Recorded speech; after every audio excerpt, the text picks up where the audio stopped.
ತಿಳ್ಕೊಳ್ಳೋಣ. ಯೇಸು ಕ್ರಿಸ್ತನು ಈ ಲೋಕಕ್ಕೆ ಯಾಕೆ ಜನಿಸಿ ಬಂದರು?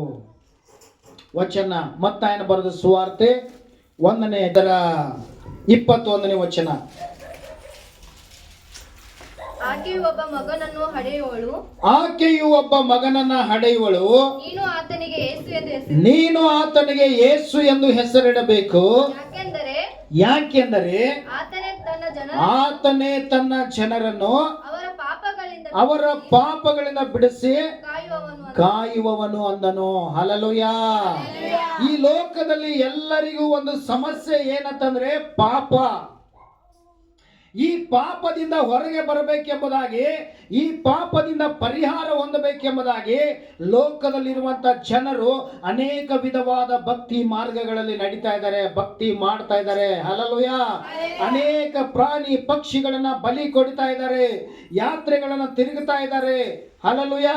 ಅನ್ನದಾನ ಮಾಡ್ತಾ ಇದ್ದಾರೆ, ಬಟ್ಟೆ ದಾನ ಮಾಡ್ತಾ ಇದ್ದಾರೆ. ಈ ಲೋಕದಲ್ಲಿ ತಮ್ಮ ಪಾಪ ಪರಿಹಾರಕ್ಕಾಗಿ ಅನೇಕ ದಾನಗಳನ್ನು ಮಾಡ್ತಾ ಇದ್ದಾರೆ. ಆದರೆ ಲೋಕದಲ್ಲಿರುವಂತಹ ಜನರು ಯಾವುದೇ ರೀತಿಯಾದಂತಹ ಬಲಿದಾನಗಳನ್ನು ಮಾಡಿದರೂ ಸಹ, ಯಾವುದೇ ರೀತಿಯಾದಂತಹ ಭಕ್ತಿ ಮಾಡಿದರೂ ಸಹ ಅವರ ಪಾಪಗಳಿಗೆ ಪರಿಹಾರವಿಲ್ಲ. ಹಲ್ಲೆಲೂಯಾ. ಹಾಗಾದರೆ ಈ ಮಾನವರು ಮಾಡಿದಂತಹ ಪಾಪಗಳಿಂದ ಬಿಡಿಸುವುದಕ್ಕಾಗಿ ಒಬ್ಬ ಪರಿಶುದ್ಧನಾದ ಮಾನವನಾಗಿ ಲೋಕಕ್ಕೆ ಬರಬೇಕಾಗಿತ್ತು. ಹಲ್ಲೆಲೂಯಾ. ಯೇಸು ಕ್ರಿಸ್ತನು ಈ ಲೋಕದಲ್ಲಿ ಯಾಕೆ ಜನಿಸಿದರೆ ಅಂದರೆ, ಈ ಲೋಕದ ಜನರು ಮಾಡಿದಂತ ಎಲ್ಲ ಪಾಪಗಳಿಂದ ಬಿಡಿಸುವುದಕ್ಕಾಗಿ ಯೇಸು ಕ್ರಿಸ್ತನು ಈ ಲೋಕದಲ್ಲಿ ಏನ್ ಮಾಡ್ತಾ ಇದ್ದಾನೆ? ಜನನವನ್ನ ತಾಳ್ತಾ ಇದ್ದಾನೆ. ಹಲ್ಲೆಲೂಯಾ. ಇವತ್ತು ನಮ್ಮ ಮನೆಯಲ್ಲಿ ಹುಟ್ಟಿದಂತ ಮಕ್ಕಳಿಗೆ ನಾವು ನೀವುಗಳು ಹೆಸರನ್ನ ಸೆಲೆಕ್ಟ್ ಮಾಡ್ತೇವೆ. ಹಲ್ಲೆಲೂಯಾ. ನೋಡ್ರಿ, ನಮ್ಮ ಸಂಬಂಧಿಕರ ಹೆಸರಿಡ್ತೇವೆ, ನಮ್ಮ ಪೂರ್ವಿಕರ ಹೆಸರಿಡ್ತೇವೆ, ಕೆಲವು ಸಾರಿ ಈ ಬಾಲಿವುಡ್ ನಟರ ಪಿಕ್ಚರ್ ನಟರ ಹೆಸರಿಡ್ತೇವೆ. ಹಲ್ಲೆಲೂಯಾ. ಕೆಲವು ಸಾರಿ ಈ ಲೋಕದಲ್ಲಿರುವಂತಹ ದೇವಾದಿತಿಗಳ ಹೆಸರಿಡ್ತೇವೆ. ಆದರೆ ಯೇಸು ಕ್ರಿಸ್ತನಿಗೆ ಕೊಡಲ್ಪಟ್ಟ ಹೆಸರು, ಆತನ ಜನಿಸುವುದಕ್ಕಿಂತ ಮುಂಚಿತವಾಗಿ ಆತನಿಗೆ ಕೊಡಲ್ಪಟ್ಟ ಹೆಸರು, ಹಲ್ಲೆಲೂಯಾ, ಅದು ದೂತರ ಮೂಲಕವಾಗಿ ಯೋಷೇಫನಿಗೆ ತಿಳಿಸಲ್ಪಟ್ಟಿತು. ಏನಂದ್ರೆ, ಇಗೋ ನಿನ್ನ ಹೆಂಡತಿ ಗರ್ಭಿಣಿಯಾಗಿ ಒಬ್ಬ ಮಗನನ್ನು ಹಡಿಯುತ್ತಾಳೆ, ನೀನು ಆತನಿಗೆ ಯೇಸು ಎಂದು ಹೆಸರಿಡಬೇಕು. ಯಾಕೆಂದ್ರೆ ಈ ಯೇಸು ಎನ್ನುವ ಹೆಸರಿನ ಅರ್ಥ ಏನೆಂದರೆ, ಈ ಯೇಸು ಏನೆಂದರೆ ಆತನೇ ಲೋಕದ ಜನರ ಪಾಪಗಳಿಂದ, ತನ್ನ ಜನರ ಪಾಪಗಳಿಂದ ಬಿಡಿಸಿ ಆತನು ಏನ್ ಮಾಡ್ತಾನಂದ್ರೆ ಕಾಯುವವನಾಗಿದ್ದಾನೆ. ಹಲ್ಲೆಲೂಯಾ. ಯೇಸು ಅನ್ನುವಂಥ ಹೆಸರಿನಿಂದಲೇ ನಮಗೆ ಪಾಪ ಕ್ಷಮಾಪಣೆ ಸಿಕ್ತು, ಪಾಪ ಪರಿಹಾರವಾಯಿತು.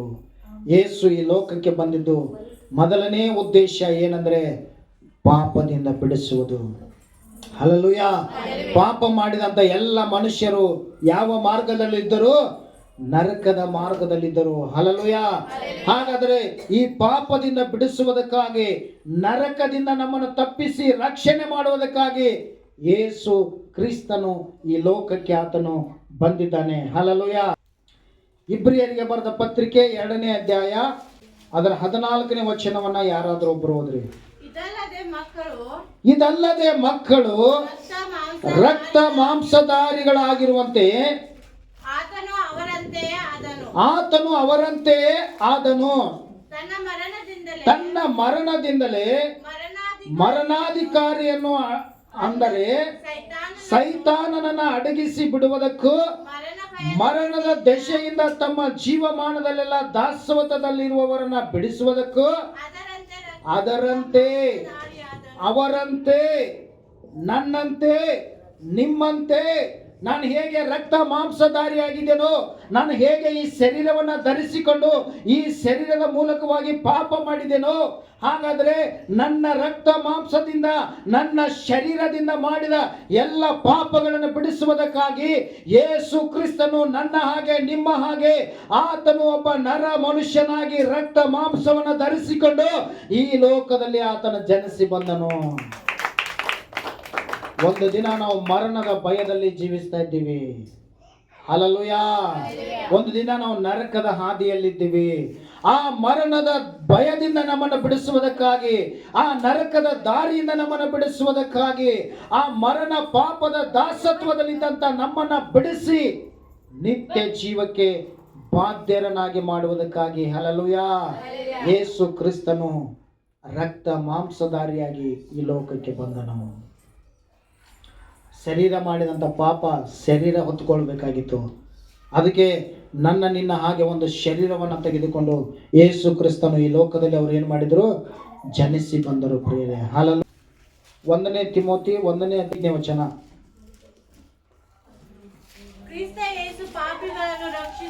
ಕ್ರಿಸ್ತ ಯೇಸು ಪಾಪಿಗಳನ್ನ ರಕ್ಷಿಸುವುದಕ್ಕೋಸ್ಕರ ಈ ಲೋಕಕ್ಕೆ ಬಂದನು ಎಂಬ ವಾಕ್ಯವು ನಂಬತಕ್ಕದಾಗಿಯೂ ಸರ್ವಾಂಗೀಕಾರಕ್ಕೆ ಯೋಗ್ಯವಾದದ್ದಾಗಿಯೂ ಅದೇ ಆ ಪಾಪಿಗಳಲ್ಲಿ ನಾನೇ ಮುಖ್ಯಸ್ಥನು.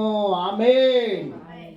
ಪೌಲ ಹೇಳ್ತಾ ಇದ್ದಾನೆ, ಕ್ರಿಸ್ತ ಯೇಸು ಈ ಲೋಕಕ್ಕೆ ಯಾಕೆ ಬಂದನು ಎಂಬುದಾಗಿ ನೋಡುವಾಗ ಪಾಪಿಗಳನ್ನು ಹುಡುಕಿ ರಕ್ಷಿಸುವುದಕ್ಕಾಗಿ ಬಂದನು. ಆ ಪಾಪಿಗಳಲ್ಲಿ ಮುಖ್ಯನಾದ ಪಾಪಿ ಯಾರು? ನಾನೇ. ಯಾರು ಹೇಳ್ತಾ ಇದ್ದಾರೆ ಈ ಮಾತನ್ನ? ಪೌಲನೇ ಹೇಳ್ತಾ ಇದ್ದಾನೆ. ಹಾಗಾದ್ರೆ ಯೇಸು ಕ್ರಿಸ್ತನು ಯಾರನ್ನ ರಕ್ಷಣೆ ಮಾಡೋದಕ್ಕಾಗಿ ಬಂದನು? ಪಾಪಿಗಳನ್ನ ಹುಡುಕಿ ರಕ್ಷಿಸುವುದಕ್ಕಾಗಿ ಬಂದನು. ಹಲ್ಲೆಲೂಯಾ. ಹಾಗಾದ್ರೆ ನಾವು ಯಾವುದರಲ್ಲಿ ಜೀವಿಸ್ತಾ ಇದ್ದೇವೆ? ಪಾಪ. 1 ಪೇತ್ರ 1:15 ವಚನ. ನಿಮ್ಮನ್ನು ಕರೆದಾತನು ಪರಿಶುದ್ಧನಾಗಿರುವ ಪ್ರಕಾರ ನೀವು ವಿಧೇಯರಿಗೆ ತಕ್ಕಂತೆ ನಿಮ್ಮ ಎಲ್ಲಾ ನಡವಳಿಕೆಯಲ್ಲಿ ಪರಿಶುದ್ಧರಾಗಿರ್ರಿ. ನಾನು ಪರಿಶುದ್ಧನಾಗಿರುವುದರಿಂದ ನೀವು ಪರಿಶುದ್ಧರಾಗಿರಬೇಕೆಂಬುದು ಬರೆದಿದೆಯಲ್ಲ. ಹಲ್ಲೆಲೂಯಾ. ನಿಮ್ಮ ಎಲ್ಲಾ ನಡವಳಿಕೆಯಲ್ಲಿ ನಮ್ಮನ್ನು ಕರೆದಂತ ದೇವರು ಹೆಂಗಾಗಿದ್ದಾನತ್ರಿ? ಪರಿಶುದ್ಧನಾಗಿದ್ದಾನ. ಅವನ ಹೆಸರು ಹೇಳ್ಕೊಂಡು ಪಾಪ ಮಾಡೋದಕ್ಕಾಗಿ ಅಲ್ಲ. ನಮ್ಮ ದೇವರು ಕುಡಿಯೋದಕ್ಕಾಗಿ ನಮ್ಮನ್ನು ಕರೆದಿಲ್ಲ. ನಮ್ಮ ದೇವರು ನಮ್ಮನ್ನು ವ್ಯಭಿಚಾರ ಮಾಡೋದಕ್ಕಾಗಿ ಕರೆದಿಲ್ಲ. ನಮ್ಮ ದೇವರು ಪರಿಶುದ್ಧನಾಗಿದ್ದಾನೆ. ಆತನು ನೋಟದಲ್ಲಿ ಪರಿಶುದ್ಧನಾಗಿದ್ದಾನೆ. ಆತನು ಮಾತುಗಳಲ್ಲಿ ಪರಿಶುದ್ಧನಾಗಿದ್ದಾನೆ. ಆತನ ಕಾರ್ಯಗಳಲ್ಲಿ ಆತನು ಪರಿಶುದ್ಧನಾಗಿದ್ದಾನೆ. ಆತನ ಒಂದೊಂದು ಮಾತುಗಳು ಸತ್ಯವಾದದ್ದು, ಪರಿಶುದ್ಧವಾಗಿದ್ದಾವೆ. ಅದಕ್ಕಾಗಿ ನಿಮ್ಮ ಎಲ್ಲ ನಡವಳಿಕೆಯಲ್ಲಿ ದೇವರಿಗೆ ನೀವು ಏನಾಗಿರಬೇಕು? ವಿಧೇಯರಾಗಿ ನೀವು ಆತನ ಪರಿಶುದ್ಧರಾಗಿ ನಡಿಬೇಕು. ನಿಮ್ಮ ಕಣ್ಣಿನಲ್ಲಿ ಪರಿಶುದ್ಧತೆ, ನಿಮ್ಮ ಮಾತಿನಲ್ಲಿ ಪರಿಶುದ್ಧತೆ, ನಿಮ್ಮ ಆಲೋಚನೆಯಲ್ಲಿ ಪರಿಶುದ್ಧತೆ, ನಿಮ್ಮ ಶರೀರದ ಅಂಗಾಂಗಗಳಲ್ಲಿ ಪರಿಶುದ್ಧತೆ. ಯಾಕೆಂದರೆ ನಿಮ್ಮನ್ನ ಕರೆದಂತ ದೇವರು ಪಾಪಿಯಾದ ದೇವರಲ್ಲ. ನಿಮ್ಮನ್ನ ಕರೆದಂತ ದೇವರು ಪರಿಶುದ್ಧನಾಗಿದ್ದಾನೆ. ಆ ಪರಿಶುದ್ಧವಾದ ದೇವರ ಮುಂದೆ ನಿಲ್ಲಬೇಕಾದ್ರೆ, ಆ ಪರಿಶುದ್ಧವಾದ ಸಿಂಹಾಸನದ ಮುಂದೆ ನಿಲ್ಲಬೇಕಾದ್ರೆ, ಆ ಪರಿಶುದ್ಧವಾದ ದೇವರನ್ನ ಸ್ತುತಿಸಬೇಕಾದ್ರೆ ನೀವು ಪರಿಶುದ್ಧವಾಗಿರಬೇಕು. ಯೋಗ್ಯನಾದವನು ನನ್ನ ಮನೆಯಲ್ಲಿ ನಿಂತುಕೊಳ್ಳಲಿ, ಯೋಗ್ಯನಾದವಳು ನನ್ನ ಮನೆಯಲ್ಲಿ ನಿಂತುಕೊಳ್ಳಲಿ. ಸುಳ್ಳುಗಾರರು, ಮೋಸಗಾರರು, ಹಲ್ಲೆಲೂಯಾ, ಪಾಪಿಗಳು ನನ್ನ ಮನೆಯಲ್ಲಿ ಇರಲೇಬಾರದು. ದೇಶದಲ್ಲಿರುವ ನಂಬಿಗಸ್ತರನ್ನು ನಾನು ಆರಿಸಿಕೊಳ್ಳುತ್ತೇನೆ. ಹಲ್ಲೆಲೂಯಾ. ಈ ಪರಿಶುದ್ಧವಾದ ಹೆಸರಿಗೆ ಕಳಂಕ ತರುವ ಕೆಲಸ ಎಂದು ಮಾಡಬೇಡ್ರಿ. ಹಲ್ಲೆಲೂಯಾ. ಪರಿಶುದ್ಧವಾದ ದೇವರ ಹೆಸರಿಗೆ ಕಳಂಕ ತರುವ ಕೆಲಸ ಎಂದು ಮಾಡಬೇಡ್ರಿ. ಹಲ್ಲೆಲೂಯಾ. ಸಾಧಾರಣ ನಿಮ್ಮ ಮಕ್ಕಳೇ ನಿಮ್ಮ ಕಣ್ಣು ಮುಂದೆ ಪಾಪ ಮಾಡಿದರೆ ಅದನ್ನು ಸಹಿಸ್ಕೊಳ್ಳೋಕೆ ನಿಮಗೆ ಆಗೋದಿಲ್ಲ. ಹಾಗಾದರೆ ನನ್ನನ್ನು ನಿಮ್ಮನ್ನು ಸೃಷ್ಟಿ ಮಾಡಿದಂಥ ದೇವರು, ಆತನ ಮುಂದೆ ನಾವು ಪಾಪಿಗಳಾಗಿ ಜೀವಿಸುವುದಾದರೆ, ಪಾಪದಲ್ಲಿ ನಾವು ನಡೆಯುವುದಾದರೆ ದೇವರು ಹೇಗೆ ಅದನ್ನು ಸಹಿಸಿಕೊಳ್ತಾನೆ? ನಾವು ಎಷ್ಟು ದೇವರಿಗೆ ದುಃಖವನ್ನು ಉಂಟು ಮಾಡ್ತಾ ಇದ್ದೇವೆ, ನಾವು ಎಷ್ಟು ದೇವರ ಮನಸ್ಸನ್ನು ನೋಯಿಸ್ತಾ ಇದ್ದೇವೆ. ಹಲ್ಲೆಲೂಯಾ. ಎಂದಾದರೂ ನಾವು ಯೋಚನೆ ಮಾಡಿದೀವ? ದೇವರೇ, ನಾನು ಪರಿಶುದ್ಧನಾಗಬೇಕು, ಪರಿಶುದ್ಧತೆಯಲ್ಲಿ ನಡಿಬೇಕಂತೇಳಿ ಎಂದಾದರೂ ನಾವು ಯೋಚನೆ ಮಾಡಿದೀವ? ಯೇಸು ಕ್ರಿಸ್ತನು ಈ ಲೋಕಕ್ಕೆ ಬಂದಿದ್ದು ಪಾಪ ಮಾಡುವವನು ಇನ್ನಷ್ಟು ಪಾಪ ಮಾಡಲಿ ಎಂಬುದಾಗಿ, ಪಾಪವನ್ನ ಕಲಿಸಿಕೊಡುವುದಕ್ಕಾಗಿ ಅಲ್ಲ. ಹಲ್ಲೆಲೂಯಾ. ಪಾಪದಿಂದ ಬಿಡಿಸಿ ಪಾಪಿಗಳನ್ನ ತನ್ನ ರಕ್ತದಿಂದ ತೊಳೆದು ಅವರನ್ನ ಪರಿಶುದ್ಧ ಮಾಡಿ ಪರಿಶುದ್ಧ ಮಾರ್ಗದಲ್ಲಿ, ಪರಿಶುದ್ಧ ಪರಲೋಕದಲ್ಲಿ ಅವರನ್ನ ಸೇರಿಸುವುದಕ್ಕಾಗಿ ಯೇಸು ಕ್ರಿಸ್ತನು ಈ ಲೋಕಕ್ಕೆ ಬಂದಿದ್ದಾನೆ. ಹಲ್ಲೆಲೂಯಾ. ಹಾಗಾದರೆ ಇನ್ನೂ ನಾವು ಅದೇ ಪಾಪದಲ್ಲಿ ನಡಿಬೇಕಾ? ಇಲ್ಲ. ಹಲ್ಲೆಲೂಯಾ. ಒಂದು ವೇಳೆ ನಾವು ಮಾಡಿದ ತಪ್ಪನ್ನೇ ಪುನಃ ಪುನಃ ನಾವು ಮಾಡಿದವರಾಗಿದ್ರೆ ನಾವು ಯಾವುದಕ್ಕೆ ಹೋಲಿಕೆ ಆಗಿದ್ದೇವೆ? ನಾಯಿಗೆ. ನಾಯಿ ತನ್ನ ಕಕ್ಕಿದ್ದನ್ನು ಏನು ಮಾಡ್ತೈತದ? ಮತ್ತೆ ನೆಕ್ತೈತದ. ಒಂದು ವೇಳೆ ಒಂದು ಸಾರಿ ಈ ಪಾಪ ಅಲ್ಲ ಎಂಬುದಾಗಿ ಅದನ್ನು ಬಿಟ್ರೆ, ಹಲ್ಲೆಲೂಯಾ, ಮತ್ತೆ ತಿರುಗಿ ಅದನ್ನೇ ನಾನು ನೋಡಿ ಅದೇ ಪಾಪವನ್ನ ಪದೇ ಪದೇ ನಾನು ಮಾಡುವವನಾಗಿದ್ದರೆ ನಾನು ದೇವರ ಮಗನಲ್ಲ, ನಾನು ನಾಯಿಯ ಜನ್ಮವೇ. ನಾಯಿಗೆ ನಾನು ಹೋಲಿಕೆ ಆಗಿದ್ದೇನೆ. ನಾಯಿಗಳಾಗಿರ್ತಿರೋ ದೇವದೂತರುಗಳಾಗಿರ್ತಿರೋ ಹೇಳೋದಕ್ಕೆ ಬಹಳ ಸುಲಭ. ಹಲ್ಲೆಲೂಯಾ. ನಾನು ದೇವದೂತ, ನಾನು ದೇವರ ಮಗ ಅಂತ ಹೇಳೋದು ಬಹಳ ಸುಲಭ, ಆದರೆ ನಡೆಯುವುದು ಬಹಳ ಕಷ್ಟ. Hallelujah, hallelujah. ಹಾಗಾದ್ರೆ ಪ್ರೀತಿಯುಳ್ಳ ದೇವರ ಮಕ್ಕಳೇ, ನಾವು ನಾಯಿ ಆಗಕ್ಕೆ ಇಷ್ಟಪಡಬಾರ್ದು, ನಾವು ದೇವರ ಮಕ್ಕಳಾಗಕ್ಕೆ ಇಷ್ಟಪಡಬೇಕು. ಆಲ್ರೆಡಿ ದೇವರ ಮಕ್ಕಳಾಗಿದ್ದೇವೆ. ಯಾರ್ಯಾರು ಆತನನ್ನು ಅಂಗೀಕರಿಸಿದರು, ಆತನ ಹೆಸರಿನ ಮೇಲೆ ನಂಬಿಕೆ ಇಟ್ಟರು, ಅವ್ರು ಯಾರ ಮಕ್ಕಳು? ದೇವರ ಮಕ್ಕಳು.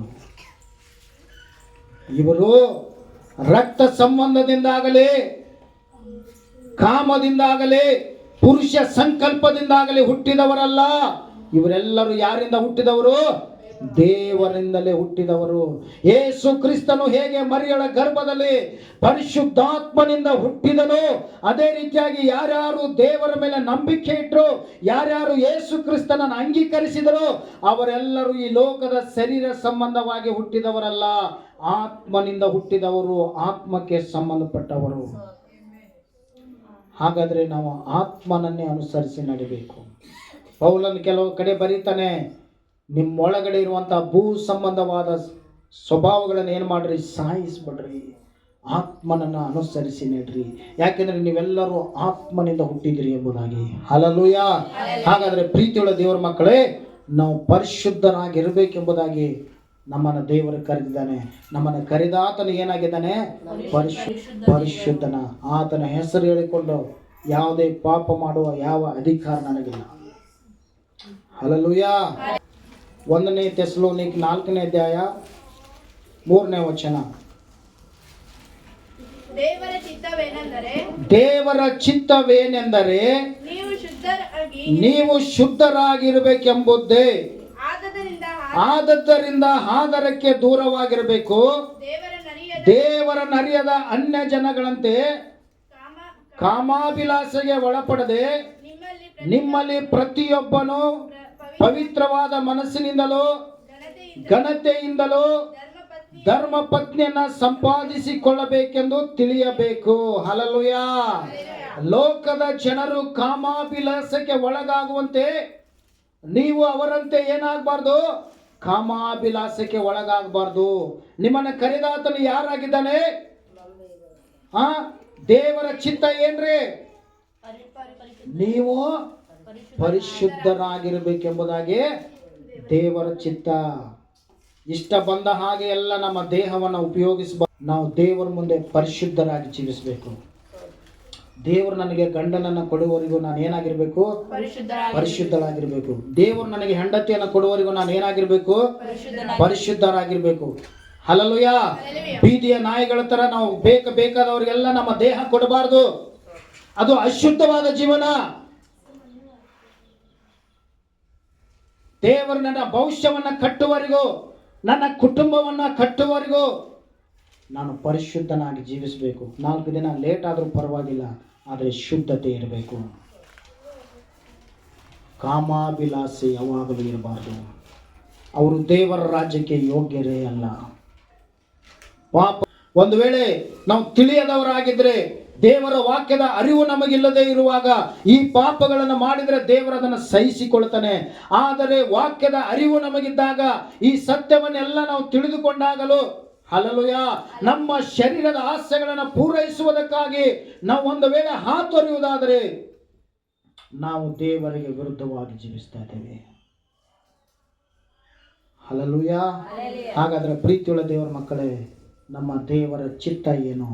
ನಾನು ಪರಿಶುದ್ಧನಾಗಿರಬೇಕು, ನೀವು ಪರಿಶುದ್ಧರಾಗಿರಬೇಕು. ಯಾಕೆಂದರೆ ಆತನ ಮುಂದೆ ನಿಂತುಕೊಳ್ಳೋರು ಎಂಥವರಾಗಿರ್ಬೇಕು? ಪರಿಶುದ್ಧರಾಗಿರ್ಬೇಕು. ಪಾಪಿಗಳಿಗೆ ಅಲ್ಲಿ ಸ್ಥಳವಿಲ್ಲ.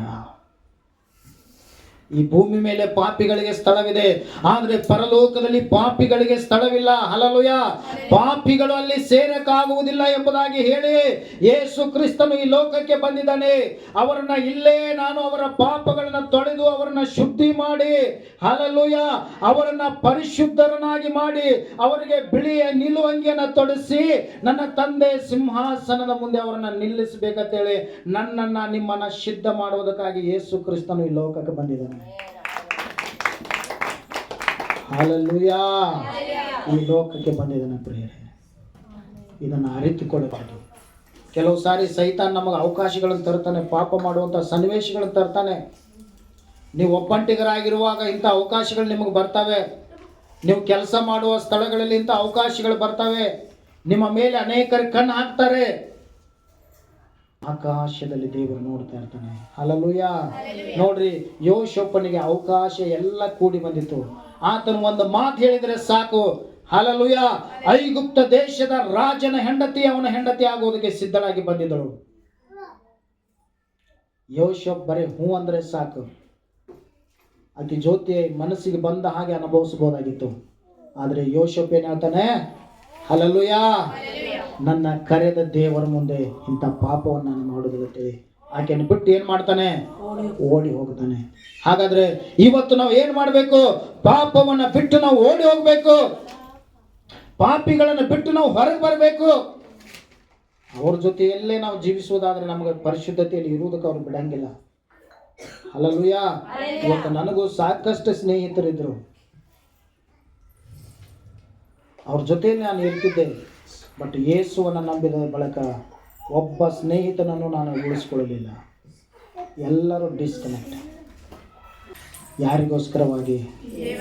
ನಮ್ಮನ್ನು ಕರೆದಂಥ ದೇವರಿಗೋಸ್ಕರವಾಗಿ. ಸಮರ್ಪಣೆ ಜೀವಿತ. ನೋಡ್ರಿ, ಆ ಚಟಗಳಲ್ಲಿ ನಾನು ಅಂಟಿಕೊಳ್ಳಲಿಲ್ಲ. ಅವ್ರ ಜೊತೆನೇ ಇರ್ತಿದ್ನಿ. ಬಟ್ ಆದ್ರೆ ಅವುಗಳನ್ನು ಒಂದೊಂದು ಸಾರಿ ಟ್ರೈ ಮಾಡೀನಿ ನಾನು. ಇಲ್ಲ ನಂಗಿಲ್ಲ, ಅದ್ರ ಅನುಭವ ಗೊತ್ತೈತೆ ನನಗೆ. ಹಲ್ಲೆಲೂಯ. ಒಂದೊಂದು ಸಾರಿ ಎಲ್ಲ ಏನು ಮಾಡಿದ್ದೀನಿ? ಟ್ರೈ ಮಾಡಿದ್ದೀನಿ. ಬಟ್ ಯಾವುದು ನನಗದ ಏನೋ ದೇವ್ರ ಚಿತ್ತ. ಹಲ್ಲೆಲೂಯ. ಆಗಿತ್ತಂದ್ರೆ ಅದು ದೇವ್ರು ಹೆಂಗಾರು ಮಾಡಿ ನನ್ನ ರಕ್ಷಣೆ ಮಾಡೋದಿಲ್ಲ, ರಕ್ಷಣೆ ಮಾಡತ್ತಿದ್ದ. ಹಲ್ಲೆಲೂಯ. ದೇವ್ರಂತೂ ಈ ಲೋಕದಲ್ಲಿ ಒಳ್ಳೆಯವ್ರನ್ನ ಹುಡುಕಾಡಕ್ ಬಂದೇ ಇಲ್ಲ. ಹಲ್ಲೆಲೂಯ. ನಾನೇನು ಭಾಳ ಒಳ್ಳೆಯವನ ಅಂತೇಳಿ ದೇವ್ರು ನನ್ನನ್ನು ಹುಡುಕಾಡಿಲ್ಲ. ನಾನು ಒಂದು ರೀತಿ ಪಾಪ ಮಾಡಿದವನ. ಹಲ್ಲೆಲೂಯ. ನೋಡ್ರಿ, ಒಂದಲ್ಲ ಒಂದು ರೀತಿ ಯಾವ್ದಾದ್ರು ಪಾಪ ಮಾಡೇ ಇರ್ತೀವಿ ನಾವು. ಅದಕ್ಕಾಗಿ ದೇವರು ನಮ್ಮನ್ನು ಹುಡುಕಿದಾನ. ಹಲ್ಲೆಲೂಯ. ಆದರೆ ದೇವರನ್ನ ಕಂಡುಕೊಂಡ ಮೇಲೆ ಆ ಪಾಪದಲ್ಲಿ ನಾವೇನು ಮಾಡಬಾರ್ದು? ಮುಂದುವರಿಬಾರ್ದು. ಅದನ್ನು ಏನು ಮಾಡಬೇಕು? ಬಿಟ್ಟು ಬಿಡಬೇಕು. ಸ್ವಲ್ಪ ಸ್ವಲ್ಪ ಸ್ವಲ್ಪ ಅದರಾಗಿಂದ ಏನು ಮಾಡಬೇಕು? ನಾವು ಹೊರಗೆ ಬಂದುಬಿಡಬೇಕು. ಸಂಪೂರ್ಣವಾಗಿ ಅದನ್ನು ಬಿಟ್ಟು ಬಿಡಬೇಕು. ಹಲ್ಲೆಲೂಯ. ಆಗಲೇ ನಮಗೇನು ಸಿಗೋದು? ರಕ್ಷಣೆ, ಸ್ವರ್ಗ ಸಿಗೋದು. ಸ್ವರ್ಗಕ್ಕೆ ಹೋಗ್ಬೇಕಂತ ಎಷ್ಟು ಜನರಿಗೆ ಆಸೆ ಐತ್ರಿ? ಎಲ್ಲರಿಗೆ ಆಸೆ ಐತಲ್ಲ. ಸುಮ್ಮನೆ ಕೈ ಮಾಡ್ರೆ ಸಿಗಂಗಿಲ್ಲ ಅದು. ಹಲ್ಲೆಲೂಯ. ಅದ್ರ ತಕ್ಕಂಗೆ ಏನು ಮಾಡಬೇಕು? ನಡೆಯಬೇಕು. ನಡೆದರೆ ಮಾತ್ರ ಬಹುಮಾನ. ಓಡಿದವರಿಗೆ ಮಾತ್ರ ಬಹುಮಾನ. ಹಲ್ಲೆಲೂಯ. ಅದಕ್ಕಾಗಿ ಪೌಲನು ಹೇಳ್ತಾ ಇದ್ದಾನೆ ಏನಂದ್ರೆ, ನನ್ನ ಮುಂದೆ ಇಟ್ಟಿರುವಂಥ ಗುರಿಯನ್ನ ಮುಟ್ಟುವುದಕ್ಕಾಗಿ, ದೇವರನ್ನು ಇಟ್ಟಿರುವಂಥ ಬಹುಮಾನ ಹೊಂದಿಕೊಳ್ಳುವುದಕ್ಕಾಗಿ ನಾನು ಎದೆ ಬಗ್ಗಿದವನಾಗಿ ಓಡ್ತಾ ಇದ್ದೇನೆ. ಯಾರನ್ನ ನೋಡಿ ಓಡ್ತಾ ಇದ್ದಾನ? ಕ್ರಿಸ್ತನನ್ನು ನೋಡಿ ಓಡ್ತಾ ಇದ್ದಾನ. ಹಾಗಾದ್ರೆ ನೀವು ಲೋಕವನ್ನು ನೋಡಿ ಓಡೋದಾದ್ರೆ ನೀವು ಡೂಮ್. ಆದರೆ ಕ್ರಿಸ್ತನನ್ನು ನೋಡಿ ಓಡೋದಾದ್ರೆ ವಿನ್ನರ್. ಹಲ್ಲೆಲೂಯ. ಪರಲೋಕ ನಿಮ್ಮದೇ, ಅದ್ರಾಗೇನು ಎರಡು ಮಾತಿಲ್ಲ. ಹಲ್ಲೆಲೂಯ. ಹಾಗಾದರೆ ಯೇಸು ಕ್ರಿಸ್ತನು ಬಂದಿದ್ದು ನಾವು ಪರಿಶುದ್ಧರಾಗಿ ಜೀವಿಸಬೇಕೆಂಬುದಾಗಿ, ಪರಿಶುದ್ಧತೆಯಲ್ಲಿ ನಮ್ಮ ನಡೆಸುವುದಕ್ಕಾಗಿ ಅವರು ಏನು ಮಾಡಿದಾರ? ಈ ಲೋಕಕ್ಕೆ ಅವರು ಜನಿಸಿ ಬಂದಿದ್ದಾರೆ. ಸರಿ, ಈ ಸಮಯದಲ್ಲಿ ನಾವೆಲ್ಲರ ಕಣ್ಣುಗಳನ್ನು ಮುಚ್ಚಿಕೊಂಡು ಕೇಳಿದಂಥ ವಾಕ್ಯಕ್ಕಾಗಿ ನಾವು ಪ್ರಾರ್ಥನೆ ಮಾಡಿಕೊಳ್ಳೋಣ. ಹಲ್ಲೆಲೂಯ. ಯೇಸುವೇ ಸ್ತೋತ್ರ, ಸ್ತೋತ್ರ, ಸ್ತೋತ್ರ. ಹಲ್ಲೆಲೂಯ.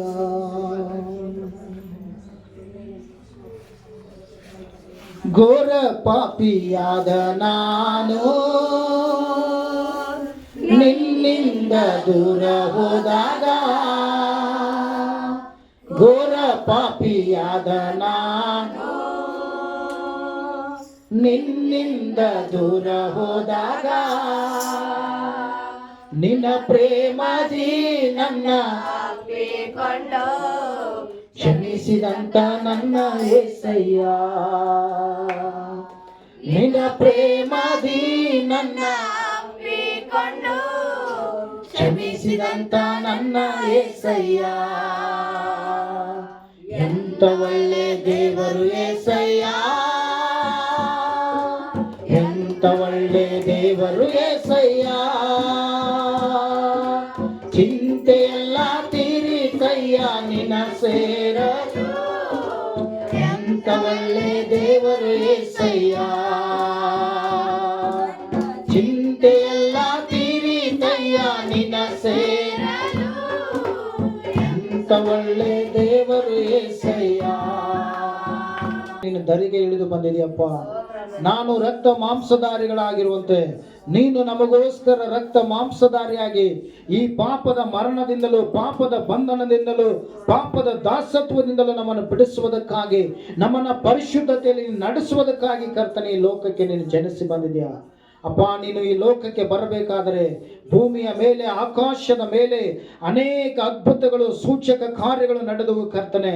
ಈ ಭೂಮಿಯ ಮೇಲೆ ಆಕಾಶದಲ್ಲಿ ನಕ್ಷತ್ರವು ಕಾಣಿಸಲ್ಪಟ್ಟಿತು, ಪರಲೋಕದ ದೇವದೂತರುಗಳು ಇಳಿದು ಬಂದರು ಕರ್ತನೆ, ಅನೇಕರಿಗೆ ಶುಭವಾರ್ತೆಯನ್ನು ಸಾರಿದರಪ್ಪ ದೇವರೇ. ಈ ಸ್ವಾರ್ಥ ನನಗೆ ಸಾರಲ್ಪಟ್ಟದಕ್ಕಾಗಿ, ಈ ಸ್ವಾರ್ಥ ನನಗೆ ಮುಟ್ಟಿದಕ್ಕಾಗಿ ಸ್ತೋತ್ರ ಕರ್ತನೆ.